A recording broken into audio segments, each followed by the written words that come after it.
ಈ ಸಮಾರಂಭದ ದಿವ್ಯ ಸಾನ್ನಿಧ್ಯವನ್ನು ವಹಿಸಿರ್ತಕ್ಕಂಥ ಪರಮಪೂಜ್ಯ ಜಗದ್ಗುರು ಪೂಜ್ಯ ನಿರಂಜನಾನಂದಪುರಿ ಸ್ವಾಮೀಜಿಯವರಿಗೆ ನಮಸ್ಕರಿಸಿ,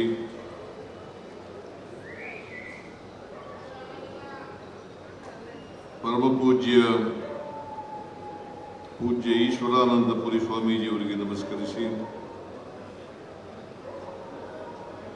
ಪರಮಪೂಜ್ಯ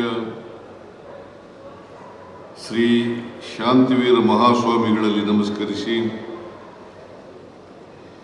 ಪರಮಪೂಜ್ಯ ಇಮ್ಮಡಿ ಶ್ರೀ ಸಿದ್ದರಾಮೇಶ್ವರ ಸ್ವಾಮೀಜಿಗಳಲ್ಲಿ ನಮಸ್ಕರಿಸಿ, ಪರಮಪೂಜ್ಯ ಶ್ರೀ ರೇವಣಸಿದ್ದೇಶ್ವರ ಶಾಂತಮಯಿ ಸ್ವಾಮೀಜಿಗಳಲ್ಲಿ ನಮಸ್ಕರಿಸಿ, ಈ ಸಮಾರಂಭದ ಅಧ್ಯಕ್ಷತೆ ವಹಿಸಿರ್ತಕ್ಕಂಥ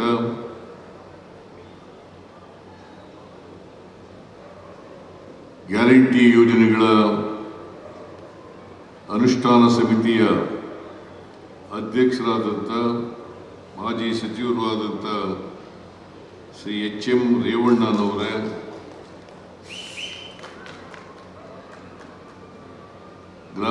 ನಗರಾಭಿವೃದ್ಧಿ ಸಚಿವರಾದಂಥ ಶ್ರೀ ಬೈರ್ತಿ ಸುರೇಶ್ರವರೇ, ಮೇಲ್ಮನೆಯ ಸದಸ್ಯರು ಮಾಜಿ ಸಚಿವರು ಆದಂಥ ಶ್ರೀ ವಿಶ್ವನಾಥ್ ಅವರೇ, ಮಾಜಿ ಸಚಿವರಾದಂಥ ಬಂಡೆಪ್ಪ ಕಾಶಂಪೂರ್ ಅವರೇ,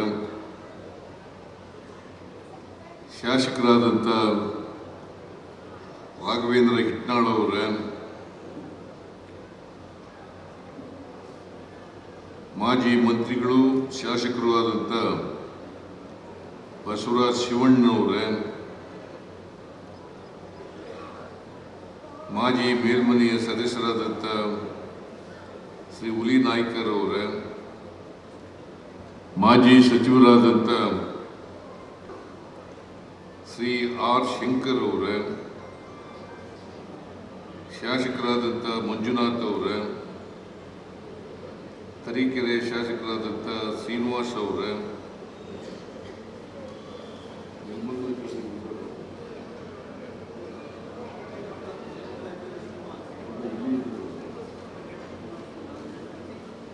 ನೆಲಮಂಗಲ ಶಾಸಕರಾದಂಥ ಶ್ರೀ ಶ್ರೀನಿವಾಸ್ ಅವರೇ, ಬಾದಾಮಿ ಶಾಸಕರಾದಂಥ ಭೀಮಸೇನ ಚಿಮ್ಮನಕಟ್ಟಿಯವರೇ, ಮಹಿಳಾ ಆಯೋಗದ ಅಧ್ಯಕ್ಷಣಿಯಾದಂಥ ಡಾಕ್ಟರ್ ನಾಗಲಕ್ಷ್ಮಿ ಅವರೇ, ನೀನು ಒಬ್ಬನೇ ಒಬ್ಬ ಕೇಕೆ ಆಗ್ತಾ ಇದೆಯಾ?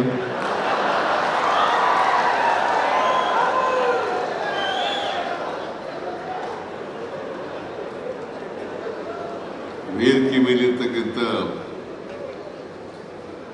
ಎಲ್ಲ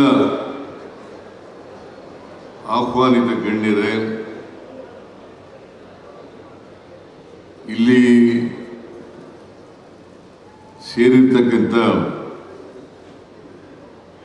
ಆತ್ಮೀಯ ಕುಲಬಾಂಧವರೇ, ತಾಯಂದಿರೇ, ಯುವಕ ಮಿತ್ರರೇ, ಮಾಧ್ಯಮದ ಗೆಳೆಯರು,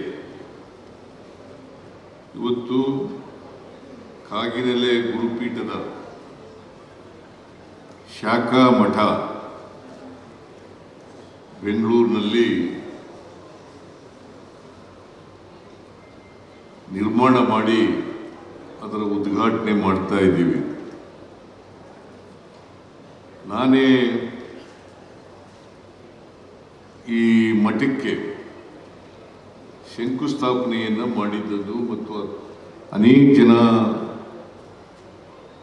ಶಾಸಕ ಮಿತ್ರರು ಮತ್ತು ಇತರ ಸ್ನೇಹಿತರೆಲ್ಲ ಭಾಗವಹಿಸಿದರು. ಬಹಳ ಸಂತೋಷದ ವಿಚಾರ ಏನು ಅಂತಂದರೆ, ನಾನೇ ಅಡಿಗಲ್ಲಾಕಿ ನಾನೇ ಉದ್ಘಾಟನೆ ಮಾಡ್ತಾ ಇರ್ತಕ್ಕಂಥದ್ದು ಬಹಳ ಸಂತೋಷದ ವಿಚಾರ.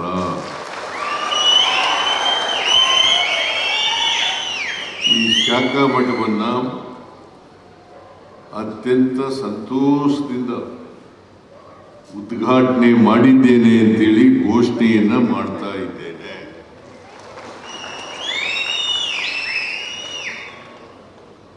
ಬೆಂಗಳೂರಿನಲ್ಲಿ ಒಂದು ಶಾಖಾ ಮಠ ಇರಲಿಲ್ಲ. ನಾವು ಬನಶಂಕರಿ ಶ್ರೀನಿವಾಸ ನಗರ ಅಲ್ಲಿ ಒಂದು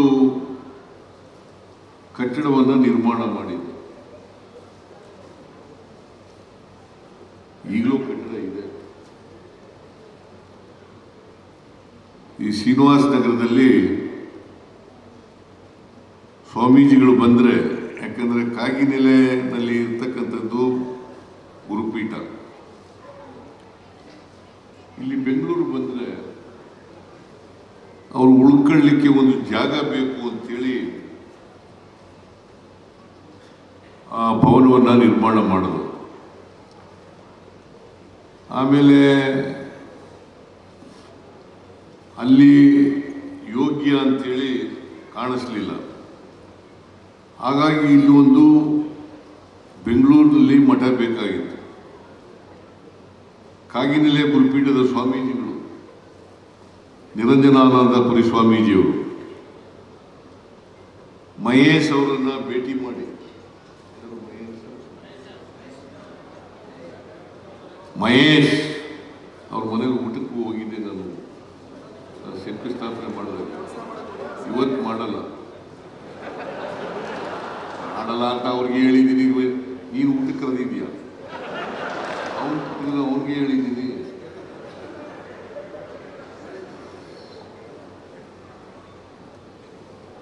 ನಾನು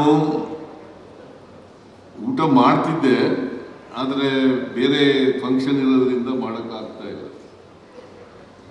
4 ಗಂಟೆಗೆ ಇನ್ನೊಂದು ಫಂಕ್ಷನ್ ಇದೆ. ಆ ಫಂಕ್ಷನ್ನಲ್ಲಿ ಭಾಗವಹಿಸಬೇಕಾಗಿದೆ. ಹಾಗಾಗಿ ಊಟಕ್ಕೆ ಬಂದರೆ ಬಹಳ ಸಮಯ ಹಿಡಿತದೆ. ಸುಮ್ಮನಿರಪ್ಪ, ಅವನು ಯಾರೋ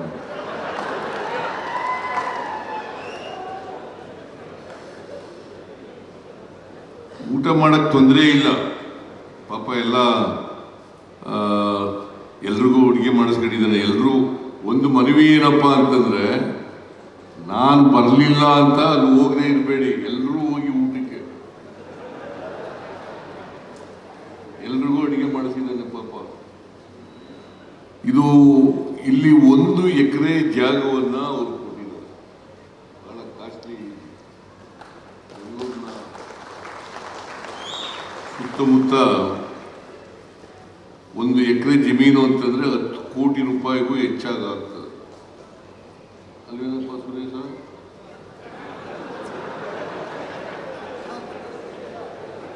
ಏನೇ ಶ್ರೀನಿವಾಸ, ನಿಮ್ಮೂರ ಪಕ್ಕದಲ್ಲೇ ಇದೆಯಲ್ಲ, ಎಷ್ಟು ಇಲ್ಲಿ ರೇಟು?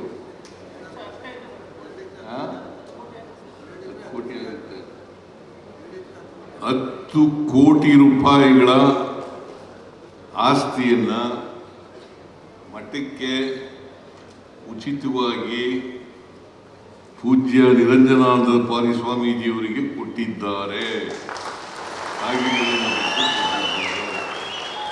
ಅದಕ್ಕೋಸ್ಕರ ಮಹೇಶ್ ಮತ್ತು ಅವರ ಕುಟುಂಬ ವರ್ಗದವರಿಗೆ ಕುರುಬ ಸಮಾಜದ ವತಿಯಿಂದ, ಹಿಂದುಳಿದ ವರ್ಗಗಳ ವತಿಯಿಂದ, ದಲಿತ ವರ್ಗಗಳ ವತಿಯಿಂದ, ಅಲ್ಪಸಂಖ್ಯಾತರ ವತಿಯಿಂದ, ಎಲ್ಲ ಬಡವರ ವತಿಯಿಂದ ಅವರಿಗೆ ಅನಂತ ಅನಂತ ಧನ್ಯವಾದಗಳನ್ನು ಅರ್ಪಿಸಲಿಕ್ಕೆ ಬಯಸ್ತಾ ಇದ್ದೇನೆ.